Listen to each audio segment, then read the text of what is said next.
Hi everyone, my name is Claire Rolquin, and the topic I have chosen to research this semester for my call to action project is the bullying epidemic.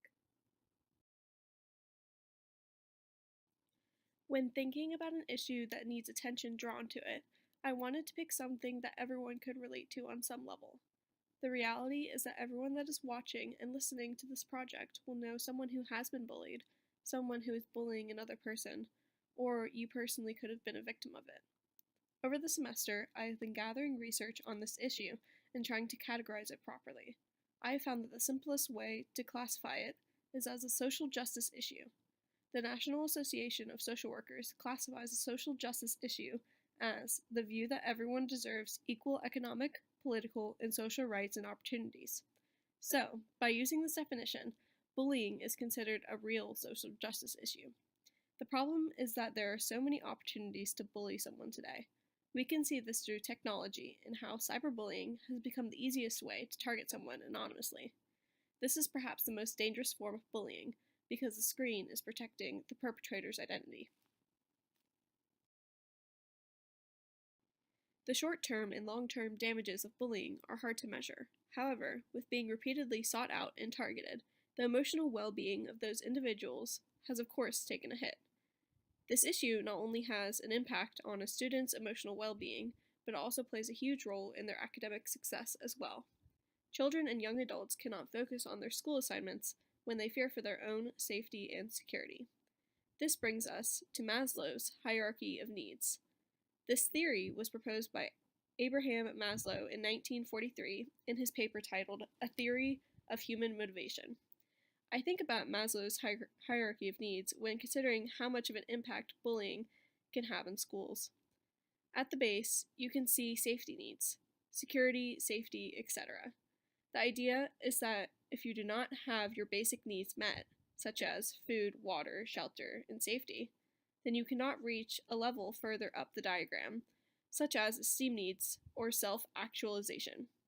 This is very problematic because, as I mentioned previously, if someone is being bullied in school, then their focus is likely not to be on their academics. Although there is no research that claims bullying has decreased over the years, there is an interesting view on the victims of bullying. In a scholarly article written by the American Psychological Association, they say that a typical victim is likely to be aggressive, lack social skills, think negative thoughts, experience difficulties in solving social problems, come from a negative family, school, and community environments, and be noticeably rejected and isolated by their peers. This is not the stereotypical profile that most come up with when thinking of a victim. Oftentimes we see victims as timid, not aggressive. This sounds more like a profile of a bully, not of a bully's victim. Another perspective concerning this social justice issue are the groups of people that seem to be more at risk.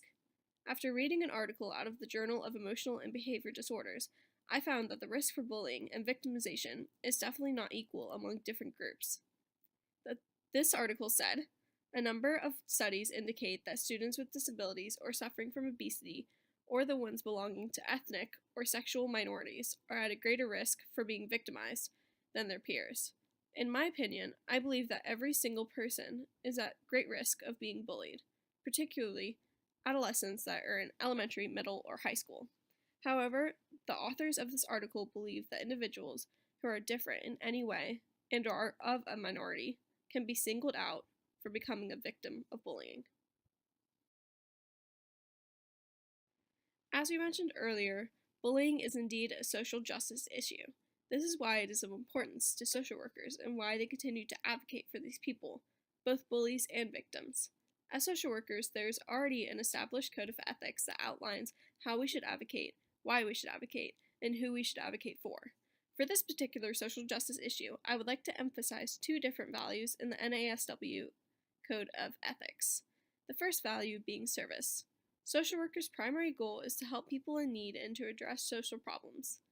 We should always be going into every situation with a heart of service and with a hunger for change. Bullying is a widespread issue that plagues millions of adolescents all over the country, and it is our call as social workers to address this issue head on. The next value that I would like to highlight is social justice. We are supposed to pursue social change, particularly with and on behalf of vulnerable and oppressed individuals and groups of people. Additionally, social workers strive to provide individuals with access to services and resources that they need to succeed. The position that social work takes on the topic of bullying should not be of surprise to anyone. Point blank, social workers seek to help anyone and everyone in need, especially those who are subjected to emotional and physical harm. During my research, I came across an article titled A Shift in Approach Addressing Bullying in Schools. In this article, they provided many different ways in which social workers can step into the bullying epidemic. In particular, in the school environment, bullying has been handled in a couple of different ways, one being a zero tolerance policy. This means that students engaging in acts of bullying will be suspended or even expelled depending on the severity. However, it has been proven that these approaches are ineffective in reducing maladaptive behaviors. We want to avoid using labels such as bully and victim, because once we use these, the individuals that we have labeled struggle in overcoming this identity and will only conform to it.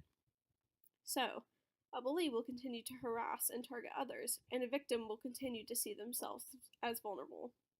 Placing labels on the bullies and victims will only perpetuate the problem.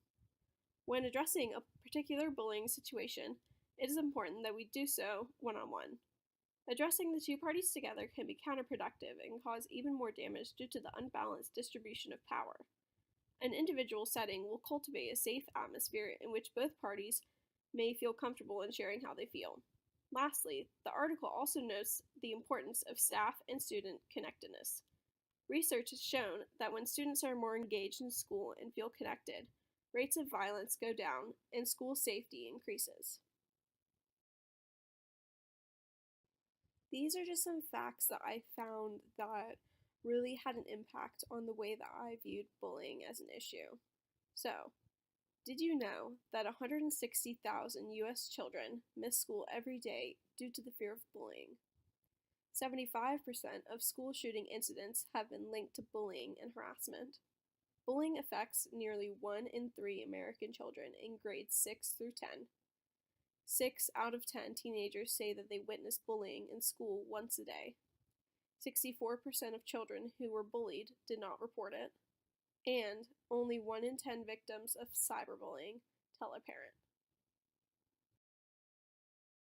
With knowing all of this, the question is, what can we do? The answer is not simple. If it was, then bullying would not be an epidemic. Perhaps it may not even exist. I implore you all to take action.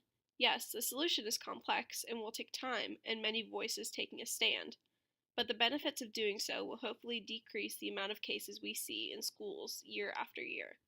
First, we need to educate ourselves and others on the disturbing facts of bullying. Hopefully, the facts we learned about in the previous slide will create a sense of urgency for you when thinking about this social justice issue. Understanding how to properly address individuals, both bullies and those being bullied, confronting the problem with both parties present, is not a good idea and should be avoided.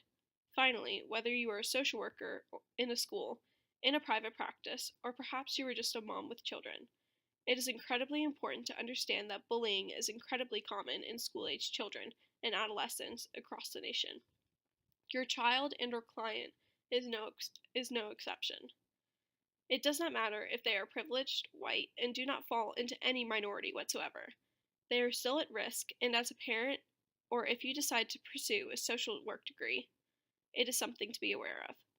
Advocate for these children and step into their worlds long enough to understand how prevalent bullying has become. Thank you all so much for listening. I've had a great semester learning more about the social work program as a whole at UNCW, and I hope to see you all in future social work classes.